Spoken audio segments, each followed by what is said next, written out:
பாரதி நிகழ்ச்சியோடு இணைந்து கொண்டிருக்கின்றோம். பாரதி நிகழ்ச்சியில் அடுத்த பகுதியான பெண்ணாளுமை பகுதியூடாக இணைந்து கொள்ளப் போகின்றோம்.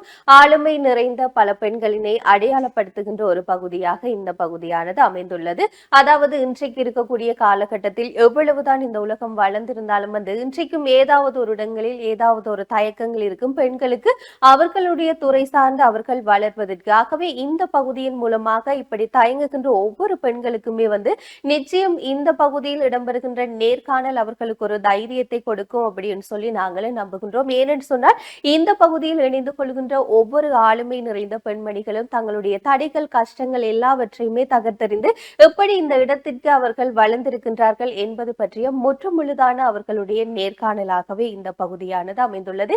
இந்த வாரமும் ஒரு ஆளுமை நிறைந்த பெண்மணியினுடைய நேர்காணல் உங்களுக்காக தயாராக இருக்கின்றது. அதைத் தொடர்ந்து பாரதி நிகழ்ச்சியோடு இணைந்திருக்கலாம்.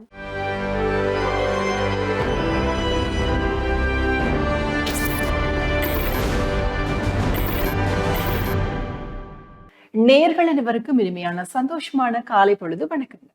மற்றும் ஒரு பாரதி நிகழ்ச்சியின் பெண்ணாளுமை பகுதியின் வாயிலாக இன்றைய தினத்திலும் உங்கள் அனைவரையும் சந்திப்பதில் மிக்க மகிழ்ச்சி. பெண்ணாளுமை பகுதியின் வாயிலாக எங்களுடைய பிரதேசத்திலே இருக்கின்ற பல ஆளுமை நிறைந்த பெண்களை உங்களிடத்தை அறிமுகப்படுத்தி வைப்பதும் அது மாத்திரமல்லாமல் அவர்கள் சார்ந்த சிறியதொரு நேர்காணல் பகுதியாகவும் தான் இப்பகுதி அமைந்து வருகின்றது. அந்த வகையில் இன்றைய நாளிலும் எங்களுடைய நிகழ்ச்சியின் வாயிலாக இணைந்து கொண்டிருக்கின்றார் ஆரம்ப கல்வி நிலை ஆசிரியர் திருமதி ரோக்ஷினி அருள்ஞான ரட்னம் அவர்கள்தான் இன்றைய நாளிலும் எங்களுடைய நிகழ்ச்சியின் வாயிலாக இணைந்து கொண்டிருக்கின்றார். அவரையும் நிகழ்ச்சியினூடாக வரவேற்றுக் கொள்ளலாம். வணக்கம் மிஸ். வணக்கம். நிகழ்ச்சியினுடைய ஆரம்பத்திலே எங்களுடைய அழைப்பினை ஏற்று வருகை தந்தமைக்கு முதலில் நன்றிகளையும் வாழ்த்துக்களையும் தெரிவித்துக் கொள்கின்றோம். நன்றி மிஸ். எப்படி இருக்கிறீங்க? சும்மா இருக்கிறேன். சரி மிஸ், அதற்கு முன்னராக உங்களை ஒரு சிறியதாக நான் அறிமுகப்படுத்தி வைத்திருக்கின்றேன். நீங்க ஒரு ஆரம்ப கல்வி ஆசிரியராக இருக்கின்றீர்கள் என்று அறிமுகப்படுத்தி வைத்திருக்கின்றேன். அதை தாண்டி என்னவாறாக இப்ப நீங்க இருக்கிறீங்க, எப்படி இருக்கிறீங்க, உங்களுடைய வாழ்க்கை நிலை எவ்வாறாக போய்கொண்டிருக்கின்றது? நான் 2007ஆம் ஆண்டு ஆரம்ப கல்வி ஆசிரியருக்குரிய நியமனத்தை பெற்றுக்கொண்டேன். நான் கல்வியற் கல்லூரியிலே தான் என்னுடைய ஆரம்ப கல்விக்குரிய பயிற்சியை பெற்றுக்கொண்டேன். எனது முதலாவது பாடசாலையாக தீவகத்தில் அமைந்துள்ள யாழ் சரவணை நாகேஸ்வரி மகா வித்தியாலயம் அமைந்திருக்கின்றது. அந்த காலப்பகுதியிலே நான் சரியான ஒரு இக்கட்டான காலப்பகுதியிலே தான் அந்த பாடசாலையில் பணியாற்றக்கூடிய ஒரு சூழ்நிலை இருந்தது. 2007, 8, 9 இப்படி 8 வருஷமாக அங்கே பணியாற்றினேன். போக்குவரத்து இடர்களை மிகவும் எதிர்கொண்டோம். சூறாவளியான காலப்பகுதியிலே நாங்கள் பேருந்தில் சென்று இந்த போட்ல படகுகள்ல சென்று இந்த எல்லப்பட்டியில இறங்கி நாங்கால நடந்து எங்களுடைய பாடசாலைக்கு 1 கிலோமீட்டர் உள்ளுக்க போக்குவரத்துக்கு பேருந்துகள் ஒன்றும் செல்லாத காரணத்தினால் நடந்து அந்த பாடசாலைக்கு சென்ற காரணங்கள். ஆனா அது கூட எங்களுக்கு சரியான சந்தோஷமான ஒரு காலமாகத்தான் இருந்தது. அந்த அந்த காலப்பகுதியில் வேலை செய்ததை நினைச்சு நான் இப்பவும் சந்தோஷப்படுகிறேன். நிச்சயமாக மிஸ், அது உங்களுடைய ஆரம்ப தொடக்கமாக இருக்கின்றது. தற்பொழுது நீங்க இந்த பாடசாலையில் பணியாற்றி கொண்டிருக்கிறீங்க. அதற்கு பிறகு 2014ஆம் ஆண்டு மீளவும் யாழ்ப்பாணம் மானிப்பாய் சென்ட் ஆன்ஸ் பாடசாலையிலேயே பணியாற்றினேன். அங்கும் 8 வருடங்கள் பணியாற்றி அதற்கு பிறகு தற்பொழுது யாழ் மானிப்பாய் விவேகானந்தா வித்தியாசாலையிலே ஆரம்ப கல்வி ஆசிரியராக பணியாற்றி கொண்டிருக்கிறது. சரி மிஸ், இவ்வளவு கஷ்டங்கள் இவ்வளவு சவால்களை கடந்து 18 வருடங்களுக்கு மேலாக நீங்க அந்த ஆசிரிய பணியில் ஈடுபட்டு கொண்டிருக்கின்றீர்கள். இனியும் இந்த பணியை தொடர்வீங்க என்று நினைக்கிறேன். அவ்வாறு இருக்கையில் இந்த துறையில் விருப்பம் வருவதற்கான காரணம் என்ன, ஒரு ஆர்வம் வருவதற்கான காரணம் என்ன மிஸ்? இந்த துறையை நான் விரும்பி தெரிவு செய்தது, அதாவது நான் பல்கலைக்கழகத்துக்கு வெட்டுப்புள்ளியிலே எனக்கு செட் ஸ்கோர்ல 0.1 குறைவாக இருந்த காரணத்தினால் நான் கல்வியற் கல்லூரி அனுமதிக்கு போட்டிருந்தேன். அப்பொழுது நான் முதலாவதாக தெரிவு செய்த துறை ஆரம்ப கல்வி. அதற்கு பிறகு தகவல் தொழில்நுட்பமும் மற்றது ஆங்கில பாடநெறிகளுக்கு தெரிவு செய்தேன். ஆயினும் எனக்கு முதலில் ஆரம்ப கல்விக்குரிய இதற்கு பாடநெறிக்குரிய அனுமதி கிடைத்து அங்கு சென்று நான் அந்த போன் சைன் எல்லாம் செய்த பிறகுதான் எனக்கு திரும்பவும் ஆங்கிலத்துக்குரிய பாடநெறிக்கு அனுமதி வந்திருந்தது. ஆயினும் நான் அந்த கொஞ்சம் 1 மாத கால பகுதிக்குள்ளேயே அந்த ஆரம்ப கல்வி இந்த கற்பித்தல் முறைகள் அதுகள் எனக்கு மிகவும் பிடித்திருந்தது. எனக்கும் கொஞ்சம் இந்த குரல் கூடுதலாக ஆடல் பாடல் அந்த அதுகள்ல நாடகம் அதுகள்ல கொஞ்சம் கூடுதலான ஆர்வம் இருக்கிறபடியால் அந்த துறையை விட்டுட்டு போறதுக்கு எனக்கு மிகவும் விருப்பம் இல்லாத ஒரு காரணத்தினால் நான் அந்த துறையை தெரிவு செய்தேன். நான் இப்பவும் சந்தோஷமாக அந்த பாடநெறியை மேற்கொண்டிருக்கேன். கட்டாயம் மிஸ், வாழ்த்துக்கள் மிஸ். இந்த சிறுவர்களுக்கு படிப்புகின்ற பொழுது வந்து எங்களுக்குள்ளே புதுவிதமான ஒரு உணர்வு ஒன்று இருக்கும். நாங்களும் சிறுவர்களாக மாறக்கூடிய உணர்வால் சிறுவர்களாக ஒரு உணர்ந்து கொள்ளக்கூடிய தன்மை ஒன்று இருக்கின்றது. பலருமே வந்து கூறியிருக்கக்கூடிய ஒரு விடயமாகத்தான் இருக்கின்றது. தொடர்ந்து உங்களுடைய இந்த பணி சிறக்க வேண்டும். நீங்க இன்னும் பல பேருக்கு வந்து இந்த ஆரம்ப கல்வியை சிறந்த முறையில் நீங்கள் கற்றுக் கொடுக்க வேண்டும் என்று சொல்லிட்டு நாங்களும் நிகழ்ச்சியின் சார்பிலும் வாழ்த்துக்களையும் தெரிவித்துக் கொள்கின்றோம் மிஸ். ஏனென்று பார்த்தோமானால் ஆரம்ப கல்வி என்பது மிக முக்கியமானதாக இருக்கு. எந்த ஒரு நாங்கள் நிலைக்கு போனாலுமே வந்து எங்களுடைய அடி அஸ்திவாரம் சிறப்பாக இருந்தால் தான் வந்து எந்த ஒரு துறையிலுமே பயணிப்பதற்கு இலகுவாக இருக்கும். ஆகவே வந்து இந்த ஆரம்ப கல்வி ஆசிரியர்கள் தான் எங்களுடைய வாழ்க்கையில் மிகப்பெரிய ஒரு இடத்தையுமே வந்து பிடித்துக் கொள்ளுகிறார்கள். அந்த ஒரு பொறுப்புல வந்து நீங்க இருக்கிறீங்க. இன்னும் சிறப்பா உங்களுடைய இந்த பொறுப்பை வந்து நிறைவேற்ற வேண்டும் என்று நாங்கள் நிகழ்ச்சியின் வாயிலாக வாழ்த்துக்களையும் தெரிவித்துக் கொள்கின்றோம் மிஸ் உங்களுக்காக. கட்டாயம் இந்த 18 வருட இந்த பயணத்தில் வந்து நிச்சயமாக உங்களுக்கு பக்கபலமாக அல்லது உறுதுணையாக இருப்பவர்கள் கட்டாயம் இருந்திருக்கணும். யாராவது ஒருவருடைய உறுதுணை இல்லாமல் வந்து இவ்வளவு காலம் நீங்கள் பயணித்திருப்பீர்களான்னு சொன்னால் அது ஒரு கேள்விக்குறியாகத்தான் இருக்கு. கட்டாயமா உங்களுக்கு உறுதுணையாக நின்றவர்கள் தொடர்பாக பகிர்ந்து கொள்ளுங்கள். நிச்சயமாக எனக்கு உறுதுணையாக என்னுடைய கணவர், அடுத்ததாக என்னுடைய பெற்றோர், என்னுடைய சகோதரர்கள் மற்றும் என்னுடன் கூட இருந்த ஆசிரியர் நண்பர்கள், அதிபர்கள், இப்படி நிறைய பேரையே நான் சொல்லிக் கொண்டு போகலாம். எனக்கு உறுதுணையாக கஷ்டங்கள் வரும்பொழுது அவர்கள் என்னோடு பயணித்தவர்களாக காணப்படுகிறார். நிச்சயமாக நீங்க அந்த கணவர் என்று முதலாவது ஒரு வசனமே சொன்னீர்கள். திருமணமான பெண்களுக்கு வந்து கட்டாயம் கணவருடைய ஒத்துழைப்பு இல்லாமல் இவ்வளவு தூரம் பயணிப்பது என்பது கஷ்டமான ஒரு விடயம்தான். உங்களுக்கு அது ஒரு பாக்கியமாக இருக்கின்றது. வாழ்த்துக்கள் மிஸ். அதுக்குமே வந்து அவரும் ஒரு கற்பித்தல் பணியில் ஈடுபடுவதால், அதாவது யாழ்ப்பாண வைத்தியசாலையிலே தாதிய பயிற்சி கல்லூரியிலே பணியாற்றி கொண்டிருக்கின்றார். அப்ப அந்த ஒரு கற்பித்தல் வந்து அவருக்கும் தெரிந்தபடியால் வந்து உங்களுக்கு கொஞ்சம் இலகுவாக இருக்கின்றன்னு நினைக்கிறேன். கட்டாயம் நிச்சயமே. சரி, அதனுடன் பார்த்தோமானால் வந்து இந்த ஆரம்ப கல்வியை வந்து மாணவர்களுக்கு வந்து போதித்து கொடுப்பதில் எவ்வாறான கஷ்டங்களை நீங்கள் எதிர்கொள்ளுகிறீர்கள் மிஸ்? ஏனென்று வந்து பார்த்தோமானால் வந்து சிறுவர்கள் துருதுருன்னு இருப்பார்கள். அதிக அளவில் வந்து குழப்படி செய்யக்கூடிய பிள்ளைகளாக இருப்பார்கள். அவர்களுக்கு வந்து ஒரு விடயத்தை வந்து கற்றுக் கொடுப்பது என்பது ஒரு சவாலான ஒரு விடயமாகத்தான் இருக்கும். அவர்கள் வந்து அதை எவ்வாறாக புரிந்து கொள்வார்கள், எவ்வாறாக அதனை வந்து வெளிப்படுத்துவார்கள் என்பதை வந்து மிகவும் ஒரு சவாலான விடயம். இதை நீங்கள் எவ்வாறாக கற்றுக்கொண்டிருக்கிறீர்கள்? ஒவ்வொரு மாணவர்களும் ஒவ்வொரு விதமாக இருக்கிறார். ஒவ்வொரு ஆற்றல்கள் ஒவ்வொரு மாணவர்களுக்கிடையே ஒளிந்திருக்கு. அந்த ஆற்றல்களை நாங்கள் இனங்கண்டு அவனுக்கு என்ன தேவை, அவன் எண்ணத்தில் அவன் குறைவாக இருக்கிறான், எண்ணத்துல இடர்படுறான் என்பதை நாங்கள் அவனுடைய சமூக சூழல், அவனுடைய பெற்றோருடைய நிலை, அவ்வாறான எல்லா சூழல்களையும் இனங்கண்டு அவனுக்கு பொருத்தமான முறையிலே நாங்கள் கற்பித்தலை மேற்கொள்ள வேண்டும். உதாரணத்துக்கு அவன் எழுத தெரியாதவனாக கூட வந்தால் கூட நாங்கள் அவனுக்கு அதுக்குரிய பயிற்சிகளை கொடுத்து அவனை முன்னேற்றத்துக்குரிய வழிகளை மேற்கொள்ள வேண்டும். ஏன்னா அவன் பாடசாலைக்கு வரைக்கும் நிறைய பிரச்சனைகளோட வரக்கூடிய பிள்ளைகள் இருக்கிறார்கள். இப்ப அவங்க உதாரணத்துக்கு ஒரு சந்தர்ப்பத்திலே ஒரு நாள் ஒரு மாணவன் எனக்கு சொன்னான், அம்மா மடிக்கிறேன், அப்பா மடிக்கிறேன், வீட்டு அக்கா மடிக்கிறேன், நீங்களும் இப்படி செய்யாது என்று சொல்றீங்களே, உங்களுக்குமே இல்லை விருப்பம் இல்லையா என்று கேட்டேன். நான் இல்லை ஐயா, இல்லை எனக்கு நிறைய விருப்பம் இருக்கிறபடியா தான் அப்படி சொன்னேன். நான் சொன்னேன், பிள்ளைன்ற அந்த மெனப்பாங்கு எல்லாம் வந்து ஒரு வித்தியாசமான இதுல இருக்கும். அது கூடாக நாங்கள் போய் அவனுக்கு கூடாக அவன் நிலையிலிருந்து பார்த்தா தான் அவன் பிரச்சனைகளை இனங்கண்டு அவனுக்கு ஏற்ற மாதிரியான கற்பித்தல் செயற்பாடுகளை மேற்கொள்ளக்கூடியதாக. நிச்சயமாக மிஸ், நீங்க கூறியது போல வந்து ஒவ்வொருத்தரும் வந்து ஒவ்வொரு குடும்ப பின்னணியிலிருந்து வருகின்றார்கள். சில பேர் வந்து ஒரு வறுமை கோட்டின் கீழே உள்ள குடும்ப பின்னணியிலிருந்து வருகிறார்கள். சில பேர் வந்து ஒரு கொஞ்சம் வசதியான வீட்டு பிள்ளைகளா இருக்கும். எல்லோருமே வந்து எல்லா விதமான கஷ்டங்களையும் அனுபவித்தவர்களாக வந்து இருக்க மாட்டார்கள். அதிலும் குறிப்பாக வந்து ஆரம்ப கல்வி பிள்ளைகளை பார்த்தோமானால் எதையுமே வந்து வெளிக்காட்ட முடியாது. அவர்களால் வந்து சாப்பிட்டு வந்ததோ சாப்பிடாம வந்ததோ வீட்டுல வந்து ஏதும் பிரச்சனையா இருக்குமோ, சில பேர் வந்து வெளிக்கொணர்வார்கள், பல பேர் வந்து வெளிக்கொணராமல் இருப்பார்கள். இருந்தாலுமே வந்து ஒரு விமர்சன ரீதியான ஒரு கருத்துமே இருக்கின்றது மிஸ். வந்து இந்த பிள்ளைகள் ஆரம்ப கல்வியை தொடர்கின்ற பிள்ளைகள் வந்து ஒழுங்காக படிக்கவில்லை அல்லது சொன்ன வேலைகளை வந்து செய்யவில்லை என்று சொல்லி ஆசிரியர்கள் வந்து தண்டித்த ஒரு செயல்பாடுகளுமே நடைபெற்றிருக்கின்றது. அவற்றையும் நாங்கள் ஊடகங்களின் வாயிலாக வந்து பார்க்கக்கூடியதாக இருந்தது. இதுக்கு நீங்க என்ன சொல்றீங்க ஒரு ஆசிரியரா, உங்களுடைய கருத்து என்ன? அந்த பிள்ளைகள் செய்யவில்லை, படிக்கவில்லை என முற்றுமுழுதாக பிள்ளைகளை நாங்கள் குறை கூற முடியாது. அதற்கு உறுதுணையா இருப்பவர்கள் பெற்றோர்கள். இப்ப பாடசாலைக்கு சென்று வந்தா பிள்ளைகளோட அவரோட கதைக்க வேணும். இன்னைக்கு என்ன படிச்ச நீங்கள், என்ன செய்த நீங்கள், என்ன பிரச்சனையை கொண்ட நீங்கள். இப்பத்த சூழ்நிலையில் அப்படியான ஒரு இது போக்கு குறைஞ்சு கொண்டு வருவதை அவதானிக்கக்கூடியதா இருக்கின்றது. இப்ப ஒரு வீட்டு வேலையா ஒரு ஒரு பொருளை கொண்டு வர சொன்னாலும் பிள்ளைகள் கொண்டு வராது. அப்ப அங்க வீட்டை சொல்லலையன்ற ஒரு கருத்தை சொல்லுவார். ஆனா அதையும் பெற்றோர் இன்றைக்கு என்ன கொண்டு வர சொன்னது, என்ன செய்ய சொன்னது என்று கேட்டால் பிள்ளை அதுக்குரிய விதமாக பதில் சொன்னால் அவர்களுக்கு என்ன நடந்தது என்ற ஒரு விஷயம் தெரிய வரும் தானே.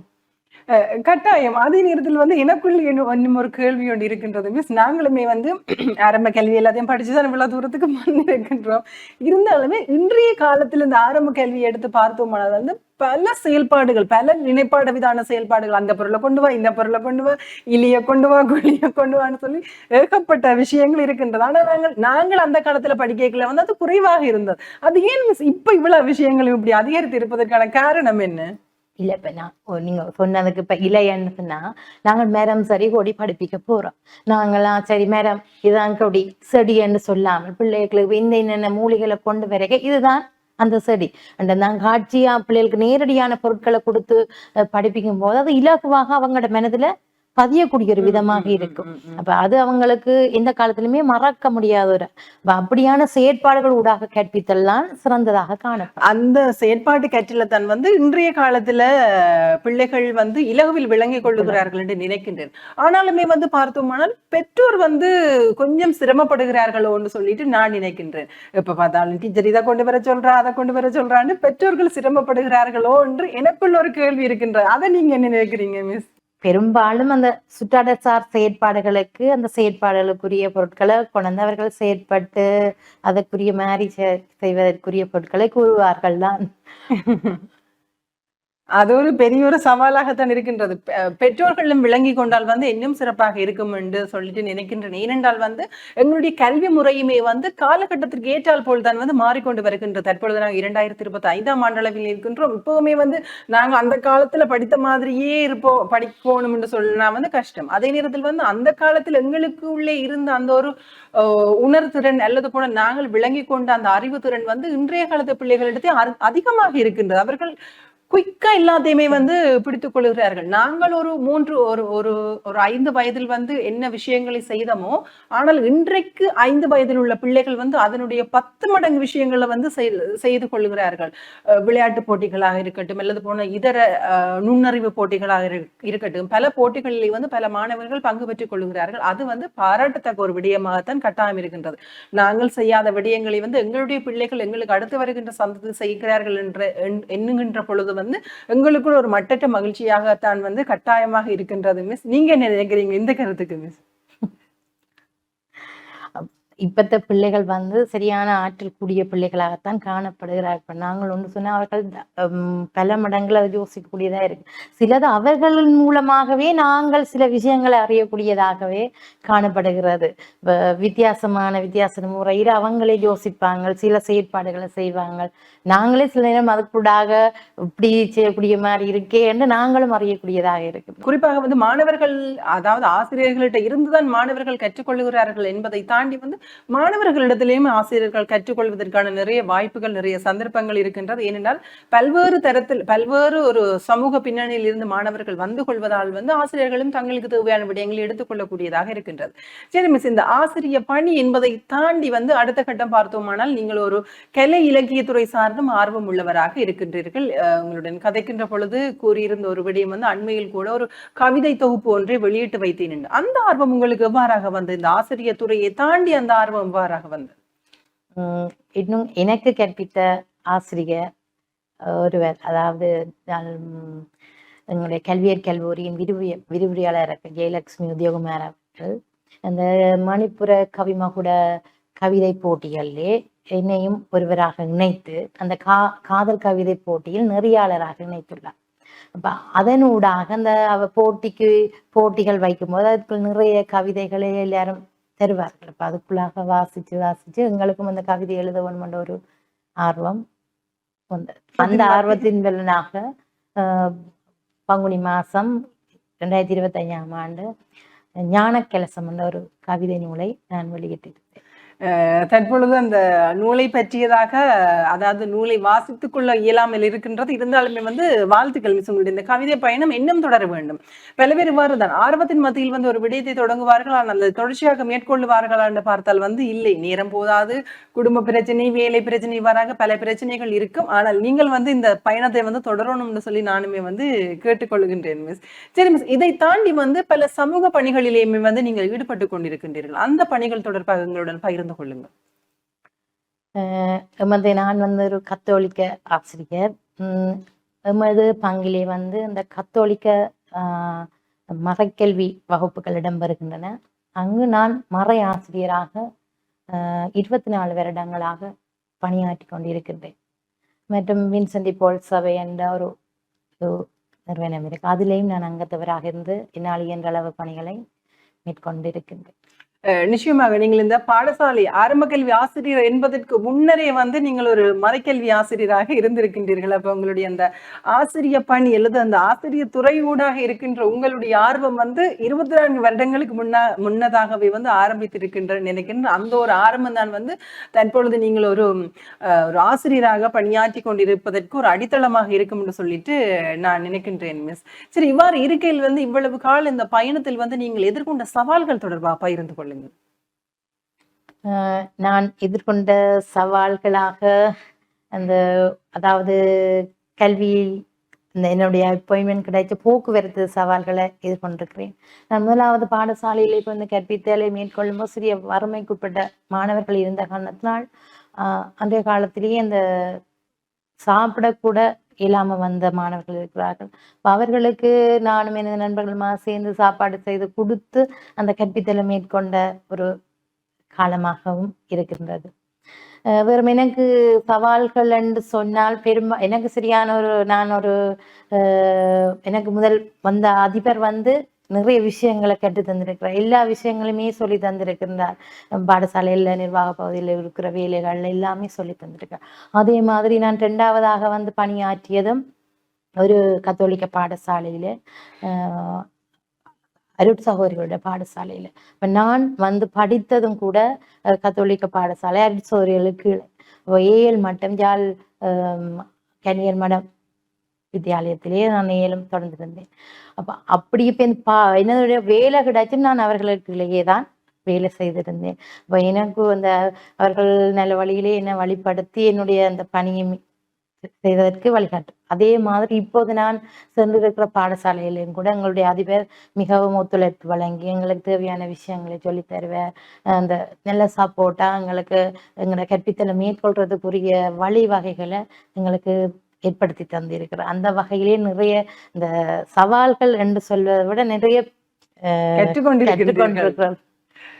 நிச்சயமாக அது நாங்கள் அதை எடுத்துக்கொள்வது நல்ல எங்களுடைய வாழ்க்கைக்குமே உதவி கொள்ளும் என்று நினைக்கின்றோம். ஒவ்வொரு விடயத்திலிருந்து ஒவ்வொரு விஷயங்களையும் நாங்கள் கற்றுக்கொள்ளுகின்ற பொழுது அது எங்களுக்கான ஒரு வாழ்க்கைக்கான பாடமாக கூட இருக்கும் என்று சொல்லிட்டு நினைக்கின்றேன் மிஸ்.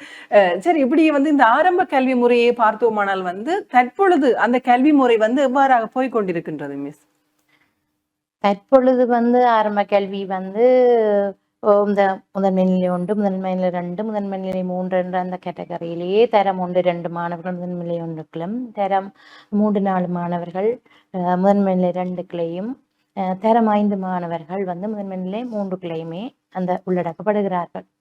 அவர்களுக்கு பாடநெறியிலே இணைப்பாட விதான செயற்பாடு, விருப்ப தேர்ச்சிகள், அந்த சமயம்க்குரிய பாடங்களுக்குரிய ஒவ்வொரு பாடத்துக்கும் உரிய அந்த நேர சுத்திகள் ஒதுக்கப்பட்டிருக்கின்றன. அப்ப 2ஆம் மொழி அப்படி எல்லா பாடமே ஒதுக்கப்பட்டிருக்கின்றன. அப்ப அதன்படி அவர்களுக்கு கற்பித்தலை மேற்கொள்ளும் போது சரியான விதத்திலே அவர்கள் செல்லக்கூடிய விதமாக இருக்கின்றனர்.